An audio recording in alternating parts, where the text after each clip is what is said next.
Welcome to the Virginia is for Laughers podcast, brought to you by X2 Comedy. If you're looking to get more out of your Shenandoah Valley experience, then this is the podcast for you.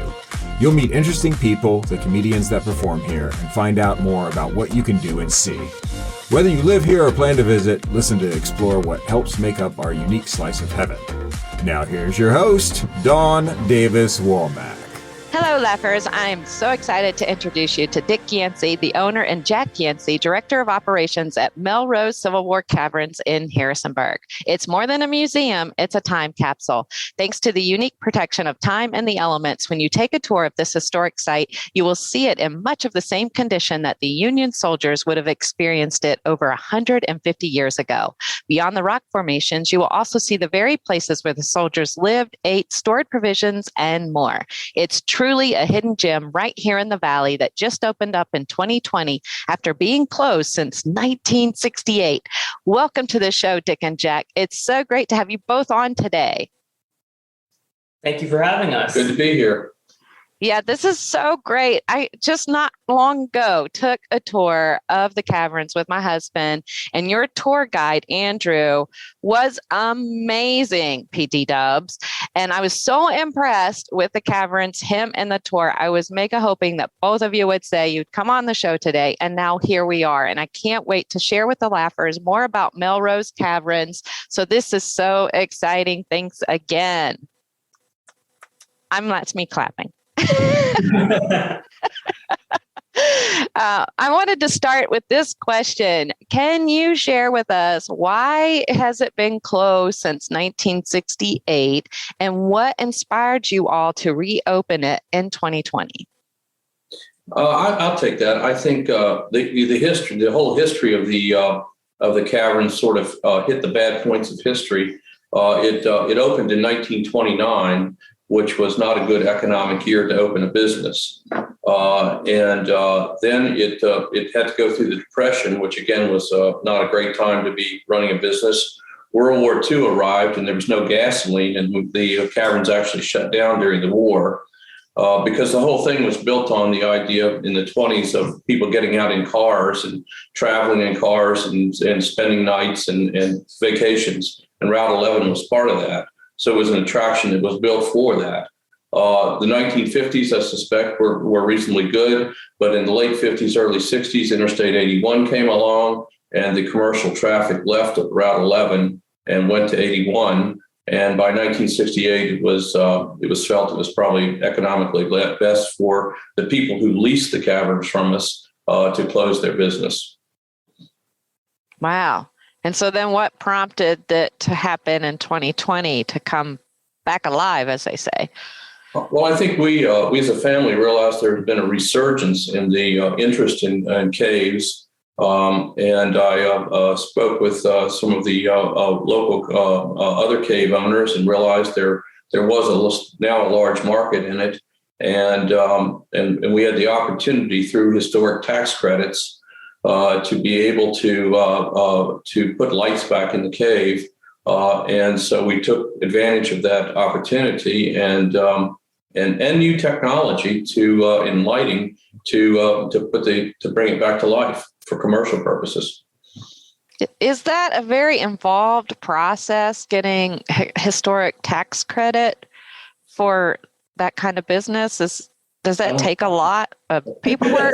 It's a real process. You have to start with a historic architect, is my recommendation. And then you have to make application. There's a 3-part application you have to make with the Virginia Department of Historic Resources. And they're great to work with. They're very flexible within their requirements. And you go through that process of applications, finally ending up with a financial review of it.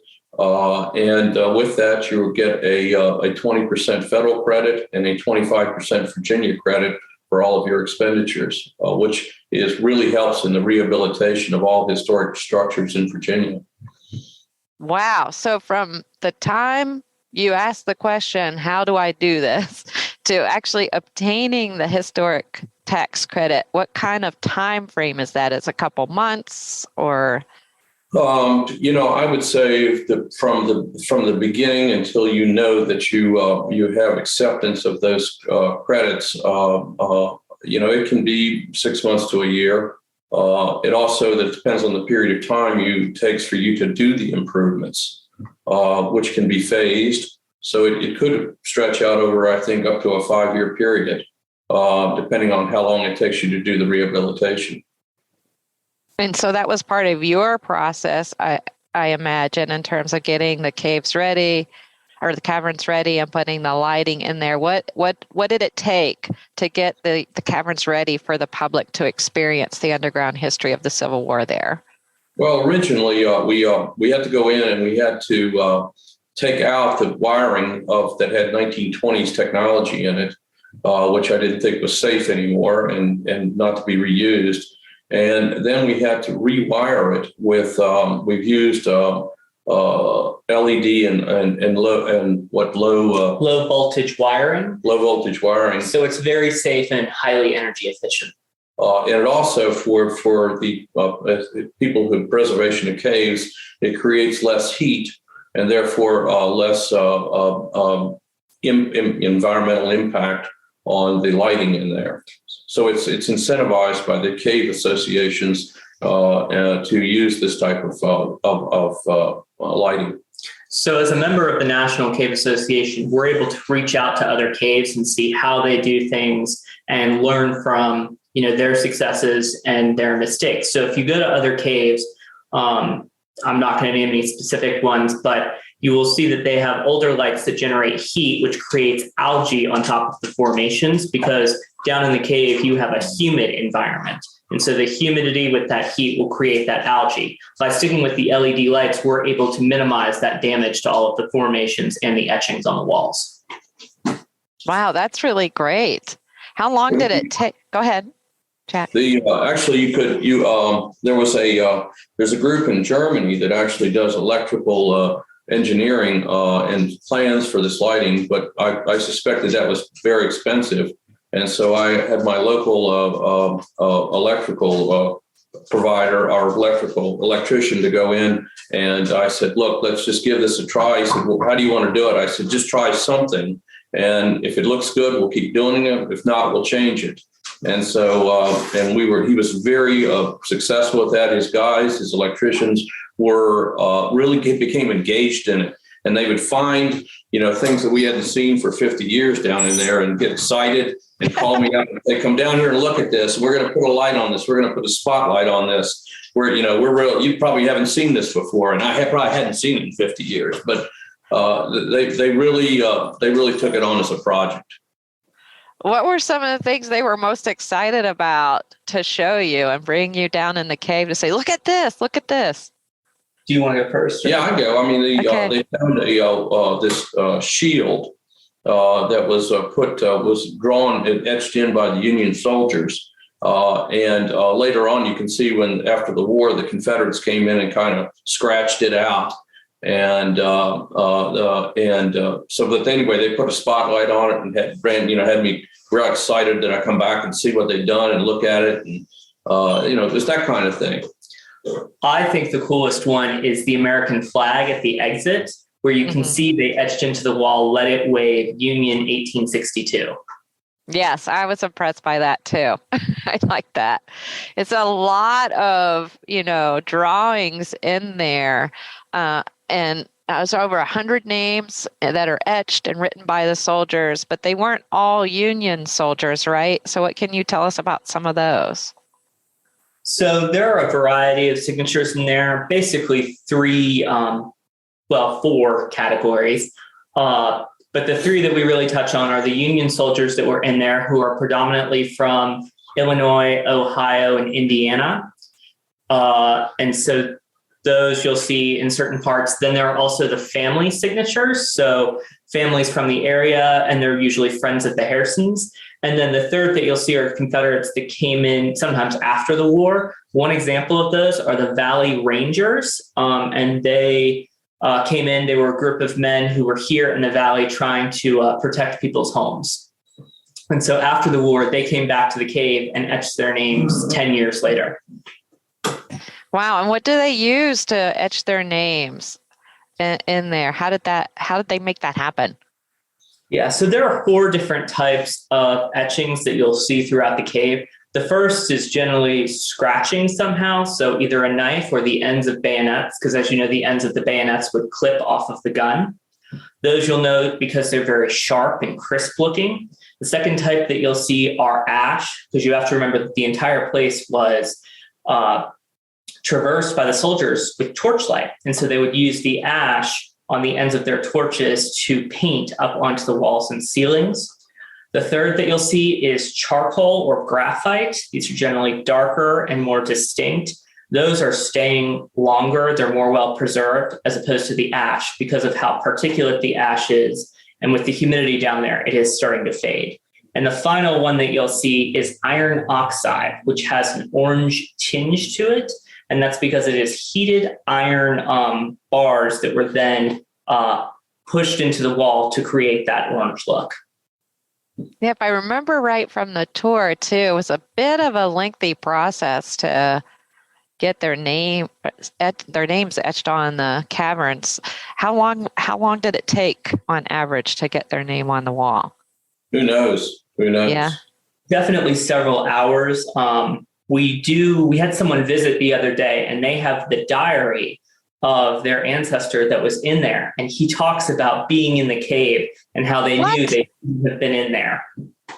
Did they show you this diary entry? Did they have it with them or more of sharing the story about it?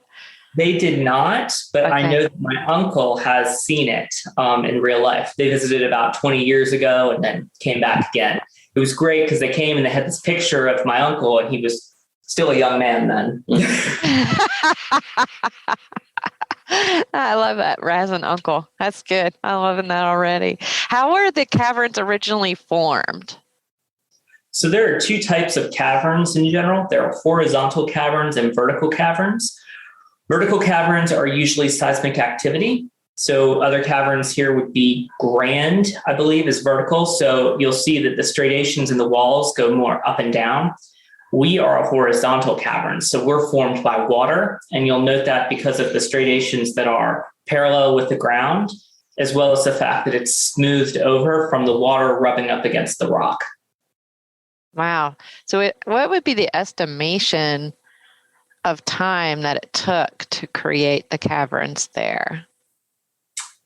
Different parts, you can tell, were separate at different points. But 100,000 years, a million years ago, it's a long time. And it wasn't made in just, like I said, one go of it. There are several sections, and there's even a lower caverns beneath where you were walking, because everything that you saw when you were in there, we've put down in artificial resurfaced the floor. And so that's actually covered up the entrance to the lower caverns. And there's not access right now to the lower caverns. No. Will that be in the future, or is it not in the plans? I think we have enough to take care of right now. I think so too.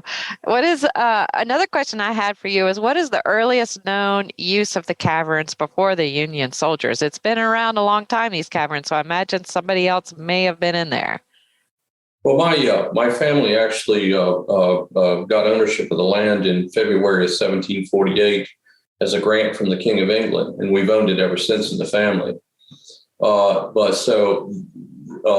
prior to that, we have 2 authenticated Indian carvings, which you may have seen, which indicates that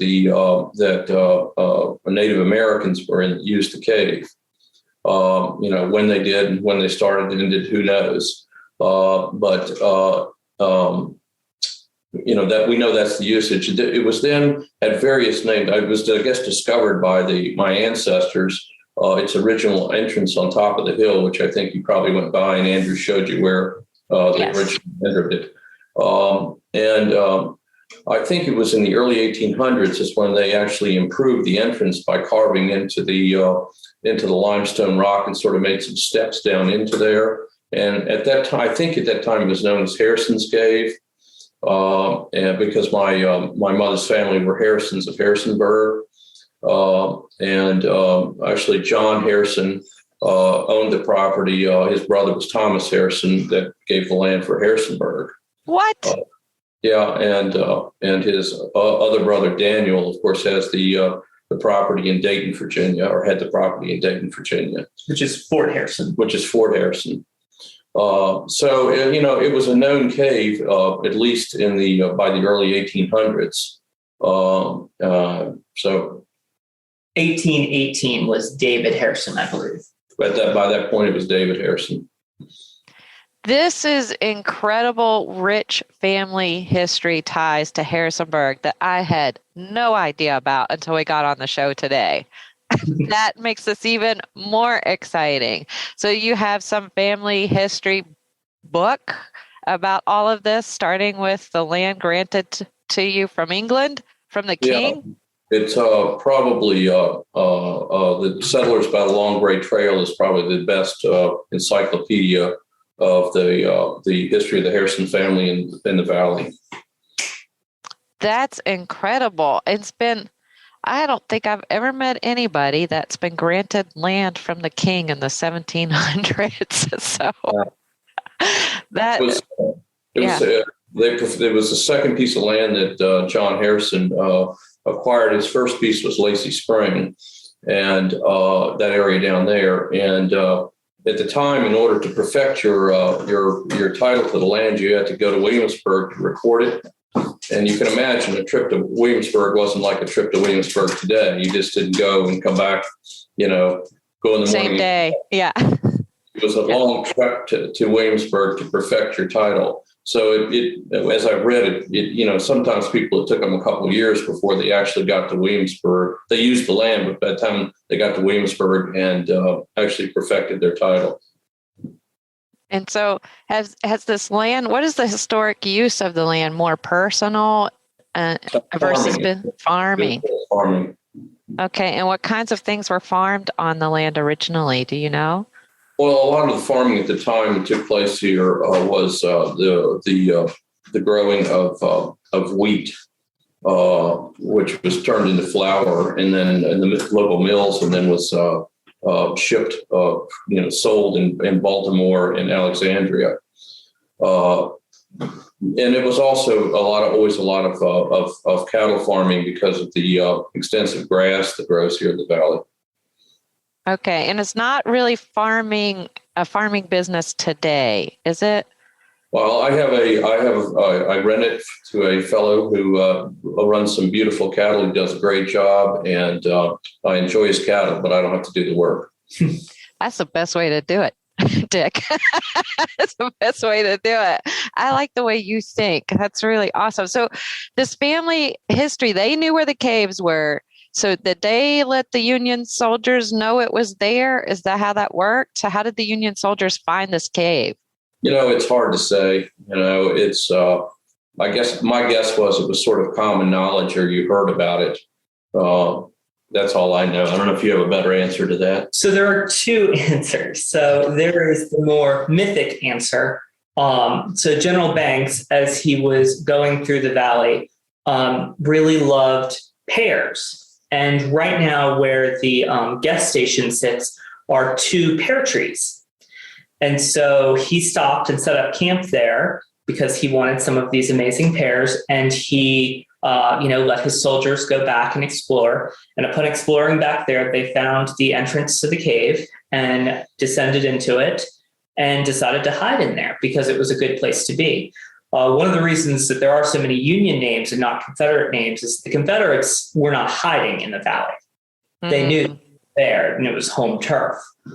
One of the more truthful parts of it is that, so we have one of the older houses there. It's a pre-Civil War house because many of them were burned in the valley. And so one of the things is that they had a water source. And so the soldiers were able to get water at that house there. And so they decided not to burn the house. And upon staying there, went back and found the caverns. You got to think about, in the wintertime, it's 55 degrees down there. So as opposed to living out in the elements, in the cave, you had a roof over your head. It was 55 degrees. You had some protection. For life in the Army, it might have been a better arrangement. I would imagine much more comfortable than the winter elements that can happen here in the valley for sure. That's another question to bring up. Is the cave does stay at 55 degrees throughout the year. It's like a consistent temperature, right? Correct. Yeah. And that's typical for caverns anywhere pretty much. It's almost like a cave element. Yes. I think so, yeah. Yeah. Yeah. I think that's an incredible history. What can you tell us in terms of knowing so much about this? And I can't claim to be a Civil War buff, but I find it very, very interesting. How did the Valley play a pivotal role in the course of the Civil War? Well, I think the most pivotal role was the breadbasket of the Confederacy. As I was saying earlier, they grew a lot of wheat here and small grains. Prior to the opening of the Midwest, as sort of the small grain center of the America, Shenandoah Valley served that function, and so it was a very important source of food to the Confederate Army, especially to Lee's army, and therefore it was a strategic objective of the Union's army to end that supply of food.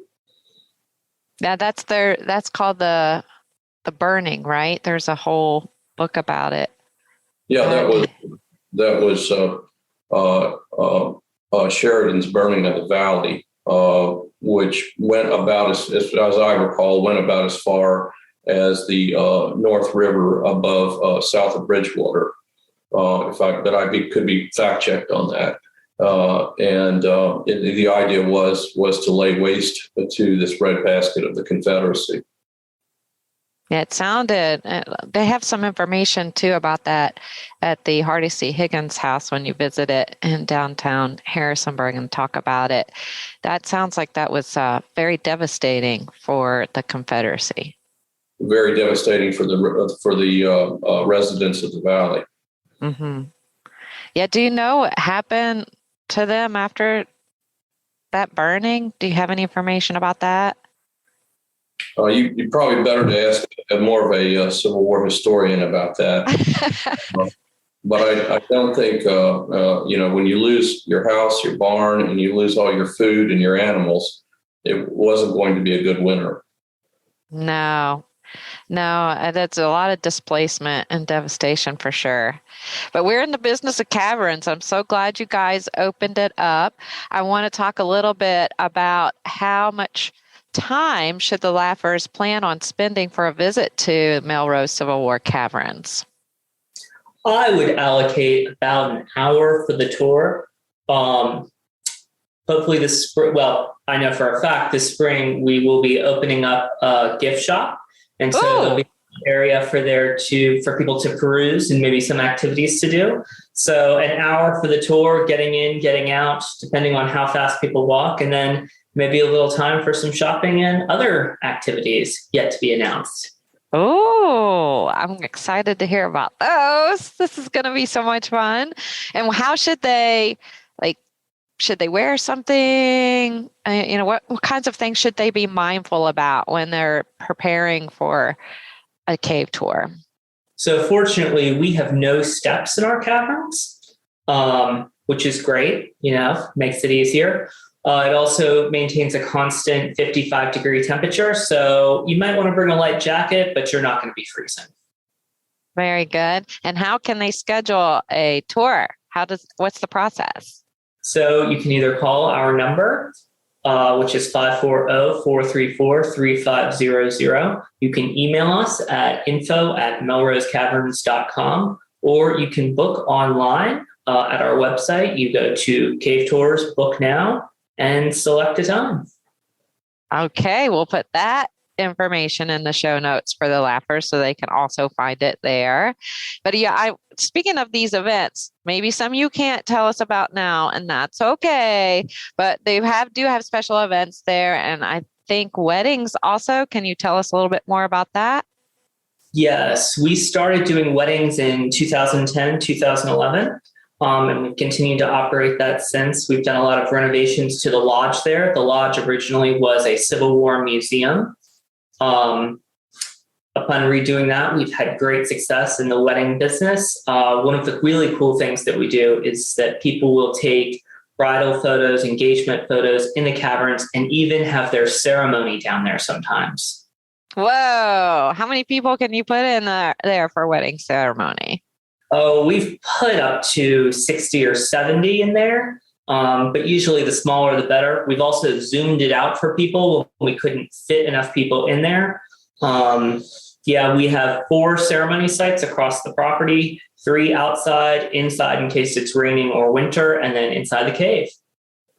It is a beautiful venue for many reasons and such special history that you can do a lot there. You can have a wedding there. You can have it inside, outside, just like you said, and could take a cave tour, and you can be a part of something super special right here in the Valley with so much rich history I did not, again, know about to Harrisonburg from your family dating back to the 1700s. That's just a wow factor right there, I just have to say. So as we wrap up here, how can you share with the Laughers how they can follow Melrose Civil War Caverns on social media or otherwise to get more information? And I know you gave that information a little bit just a minute, but it'll be good to hear it one more time. So the best places to follow us are on Instagram at Melrose Caverns, Facebook, Melrose Caverns, or you can email us at info@melrosecaverns.com if you have specific inquiries. We like to post photos of our events, cool things that we're doing in the cave, just different little tidbits of history sometimes that people can read and enjoy. Website? And our website is melrosecaverns.com. I like that. You put that in there, Dick. That's great. You guys are both just wonderful. Laughers, we'll be sure to put that information in the show notes for you as well. Thank you so much, Dick and Jack. This has been so informational, so fun. I really enjoyed talking to you both about all things Melrose Civil War Caverns today. Thanks for having us on. Thank you very much. Me too. I'm so excited. Laughers, again, you can get more information about these caverns at melrosecaverns.com. Again, we will put that information, their contact information in the show notes for you so you can plan your underground history of the Civil War adventure with them and experience it yourself. And lastly, and most importantly, thanks for tuning in, Laughers. Out of all the podcasts out there, you picked us, and we think that's pretty darn special, just like you. Until next time, keep smiling. Bye. Bye. Bye. Thanks for tuning in to this episode of the Virginia is for Laughers podcast, brought to you by X2 Comedy. We'll be dropping a new podcast every Wednesday at 4 p.m. Eastern Standard Time, so check back for another uplifting episode. Come to an X2 Comedy show or let us bring a show to you. To find out more, head to x2comedy.com. Be sure to share us with a friend. Until next time, cheers.